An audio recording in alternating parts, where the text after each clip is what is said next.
ഇന്ന് നമുക്ക് നല്ലൊരു ബീറ്റ്റൂട്ട് കട്ട്ലേറ്റ് എങ്ങനെ ഉണ്ടാക്കുന്നതെന്ന് നോക്കാം. ചാനൽ ആദ്യമായിട്ട് കാണുന്നവരാണെങ്കിൽ ഒന്ന് സബ്സ്ക്രൈബ് ചെയ്ത് ബെൽ ഐക്കൺ കൂടി അമർത്തുക.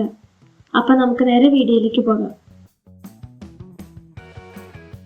ആദ്യം ഒരു പാനിലേക്ക് കുറച്ച് ഓയിൽ ഒഴിച്ചു കൊടുക്കാം. ഓയിൽ നന്നായിട്ട് ചൂടായി വരുന്ന സമയത്ത് ഒരു സവാള ചെറുതായിട്ട് അരിഞ്ഞതും ഒരു പച്ചമുളക് ചെറുതായിട്ട് അരിഞ്ഞതും കൂടി ചേർത്ത് കൊടുക്കാം.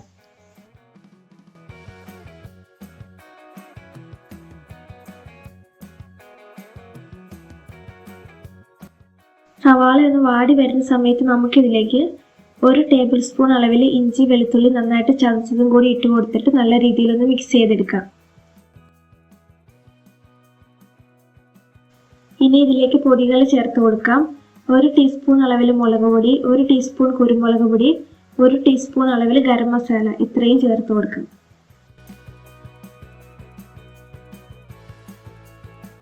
ഇതിലേക്ക് ഒരു ബീറ്റ്റൂട്ട് ചെറുതായിട്ട് അരിഞ്ഞത് ചേർത്ത് കൊടുക്കാം. ബീറ്റ്റൂട്ടും ചേർത്ത് കൊടുത്തതിന് ശേഷം നല്ലപോലെ ഒന്ന് മിക്സ് ചെയ്തെടുക്കാം. അടുത്തത് ഒരു ഉരുളക്കിഴങ്ങ് വേവിച്ച് ഉടച്ചെടുത്തിട്ടുള്ളതാണ്, അതും കൂടി ചേർത്ത് കൊടുക്കാം.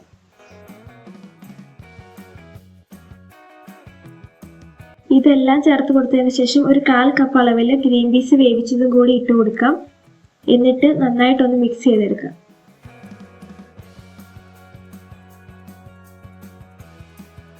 ഇതിലേക്ക് ആവശ്യത്തിനുള്ള ഉപ്പും കൂടി ചേർത്ത് കൊടുക്കാം.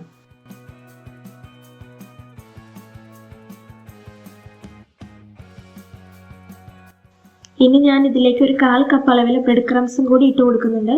അതും കൂടി ഇട്ട് നല്ലപോലെ ഒന്ന് യോജിപ്പിച്ചെടുക്കാം. ഇനി നമുക്കിതൊന്ന് ചൂടാറാൻ വെക്കാം. ഇതിൻ്റെ ചൂടൊന്ന് മാറി കഴിയുന്ന സമയത്ത് നമുക്ക് ഇത് ഇഷ്ടമുള്ള ഷേപ്പിലാക്കി എടുക്കാം. അതിനുശേഷം ഞാനിവിടെ ഒരു ബൗളിൽ കുറച്ച് മൈദ, വെള്ളവും ഉപ്പും കൂടി ചേർത്ത് വെച്ചിട്ടുണ്ട്. ഇനി നമുക്കിതൊന്ന് ഫ്രൈ ചെയ്തെടുക്കാം. ഓയിലിലേക്ക് ഓരോന്നായിട്ട് ഇട്ട് കൊടുക്കാം.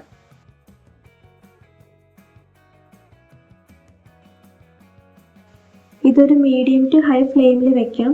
2 ഭാഗവും നല്ലപോലെ ഒന്ന് ബ്രൗൺ കളറായി വരുന്ന സമയത്ത് നമുക്കിത് എണ്ണയിൽ നിന്ന് കോരിയെടുക്കാം. അപ്പോൾ നമ്മുടെ ബീറ്റ്റൂട്ട് കട്ട്ലേറ്റ് ഇവിടെ റെഡി ആയിട്ടുണ്ട്. അപ്പോൾ എല്ലാവരും ഒന്ന് ട്രൈ ചെയ്ത് നോക്കുക. വീഡിയോ ഇഷ്ടപ്പെട്ടാൽ ചാനലൊന്ന് മറക്കാതെ ലൈക്ക് ചെയ്ത് സബ്സ്ക്രൈബ് ചെയ്ത് സപ്പോർട്ട് ചെയ്യുക.